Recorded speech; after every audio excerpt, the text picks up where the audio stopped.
AM న్యూస్కి స్వాగతం. ప్రకాశం జిల్లా రాచర్ల మండల కేంద్రంలోని కస్తూర్బా గాంధీ బాలికల పాఠశాలలో ఇంటర్మీడియట్ 2వ సంవత్సరం చదువుతున్న లక్ష్మి అనే విద్యార్థిని ఈ నెల 19వ తేదీన గృహప్రవేశం ఉండడంతో ప్రిన్సిపల్ మాలకొండమ్మ అనుమతితో తమ కూతురు లక్ష్మిని తమ స్వగ్రామమైన అర్ధవేడు మండలం రంగాపురం గ్రామానికి తల్లిదండ్రులు తీసుకెళ్లారు. అయితే 25వ తేదీ ఉదయం తెల్లవారుజామున తమ కుమార్తెకు గుండెపోటు రావడంతో మృతి చెందిందనే విషయాన్ని వెంటనే పాఠశాల ప్రిన్సిపాల్ కు తెలియజేశామని, ఆమె వారి ఉపాధ్యాయులు తమ గ్రామానికి వచ్చి తమ కుమార్తె మృతదేహాన్ని పరామర్శించి మృతికి గల కారణాలను అడిగి తెలుసుకున్నారని, తాము కూడా వివరాలను తెలియజేశామని అన్నారు.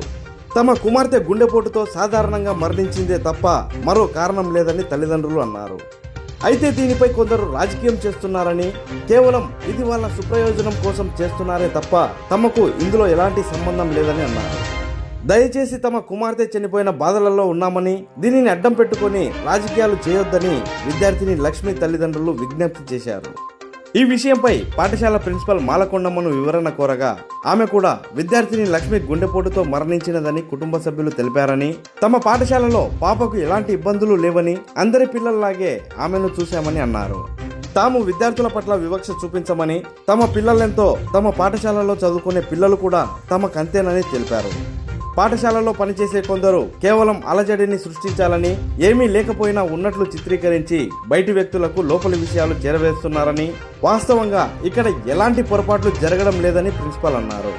విద్యార్థిని లక్ష్మి మృతి తమకు కూడా బాధగానే ఉందని, కానీ విధిరాతను ఎవరిమీ ఏమీ చేయలేమని అన్నారు.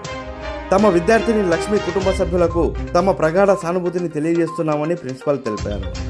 విద్యార్థిని లక్ష్మి మృతిపై జిల్లా అధికారులు విచారణ జరుపుతున్నారని, ఏమైనా సమాచారం ఉంటే వారు తెలియజేస్తారని ఈ సందర్భంగా ప్రిన్సిపల్ మాలకొండమ్మ తెలిపారు. తిన్నారు, వాళ్ళ నాన్న అందరూ బయట పండుకున్నారు. మళ్ళీ 9:30 ఎలగలపోయా అమ్మాయితో చదువుకున్న పిల్లలు ఉన్నారంట. వాళ్ళ ఫోన్ చేసి అన్న రాఖీ పండుగ రోజు రాలేదు, రాఖీ కడతాను వాళ్ళ అమ్మతో మాట్లాడిందంట. రామానికి చీర కచ్చిన రాఖీ కట్టిపోతుంటే రేపు రమ్మన్నదంట. బాగానే మాట్లాడింది. బయట పండుకుంటూ వాళ్ళ నాన్న ఆడ, వాళ్ళ అమ్మాయి ఆడ, ఈయన ఈడ ఇతనే పిల్లలు ఇద్దరే ముందే మీద పండుకున్నారు. ఈ తెల్లారుదామున ఈయన గడ్డికి పోతారు, బర్రెలు ఉన్నాయి. తెల్లారుదామున గడ్డికి పోతే లేచి గడ్డికి పోతున్నారు అంటే వీళ్ళు నిద్రపోతున్నా పిలిచి పలుకుతాను ఎంబటి అమ్మాయి అంటే లేచిందంట. నేను ఇట్లా గడ్డికి పోతా, ఇంత మొబ్బుల్లో ఎందుకు లేని అన్నానంట. బాత్రూమ్ పోయింది. ఇంకా బాత్రూమ్ పోయినా ఏమి ఇట్లా బయటికి రాలే, మంచం మీద పడిపోయింది. వచ్చింది ఇంకా కూర్చున్నదా మంచంలో కూకున్నది. కూకొట్టి ఇప్పుడు వద్దులేదా కొంచెంసేపు నా తెల్లారుతుంది అన్నది. నేను ఆనే ఉన్నా ఊరికట్ట అన్నది అంతే. ఇంకా దాని మీద అట్ట పండుకున్నట్టు పడిపోయింది అన్నది. నేను మళ్ళీ లేపొచ్చు లేనా 10 నిమిషాలు ఉన్నా సార్, అంతే. ఇంకా ఆలస్యం కొడతలేదు అంతేమి లేదా. మేడం ఏం చేద్దాము, ఎవరం చేసేది ఏం లేదు.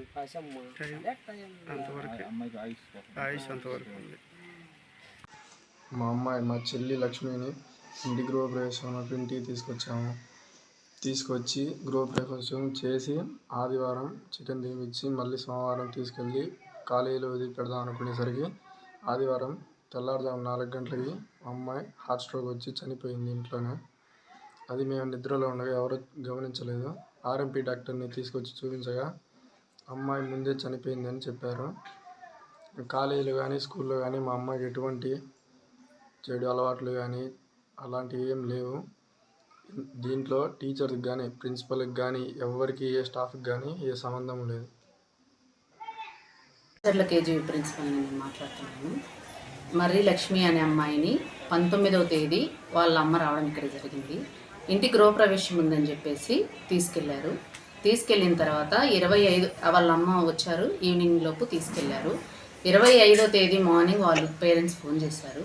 మా అమ్మాయిని తీసుకొచ్చామండి, వదిలిపెడదాం అనుకున్నాను. సండే రోజు నాన్ వెజ్ వండి పెట్టుకొని పిల్లని తీసుకొచ్చి ఇక్కడ వదిలిపెడదాం అనుకున్నాము. ఈలోగా తెల్లవారుజామున హార్ట్ స్ట్రోక్ వచ్చి చనిపోయిందండి అని మాకు ఇన్ఫర్మేషన్ ఇచ్చారు.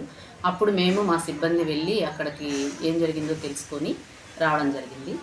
తర్వాత మా పై అధికారుల వారికి మేము ఇన్ఫామ్ చేయడం జరిగింది. వాళ్ళు నిన్న అక్కడికి వెళ్ళి తల్లిదండ్రుల నుంచి స్టేట్మెంట్ తీసుకోవడం జరిగింది. వాళ్ళు ఇక్కడికి స్కూల్కి వచ్చేసి ఎంక్వైరీ చేసుకోవడం జరిగింది. అవన్నీ చేసుకొని వెళ్ళారు. ఇంకా అక్కడి నుంచి ఇన్ఫర్మేషన్ అనేది రావాలి. ఏదైనా ఉంటే పై అధికారులతో మాట్లాడుకోండి. ఎలాంటి ఏం జరగలేదు. పిల్ల చాలా మంచి అమ్మాయి. మా నుంచి వాళ్ళకి కానీ ఆ అమ్మాయి నుంచి మాకు కానీ ఎలాంటి ఇబ్బందికరమైన పరిస్థితులు అయితే లేవు. ఇక్కడ సోషల్ మీడియాలో వస్తున్న వార్తలన్నీ అవాస్తవము. ఇక్కడ లోకల్ నాయకులు పెద్దవాళ్ళు ఎనుకుండి ఏదో చేయాలని నడిపిస్తున్నట్టు నాకు అనుమానాలు వ్యక్తమవుతున్నాయి. అంతే తప్ప ఇక్కడ సోషల్ మీడియాలో వచ్చేవన్నీ అవాస్తవమని నేను తెలియజేస్తున్నాను. అంతే తప్ప ఇక్కడైతే ఏం జరగలేదు.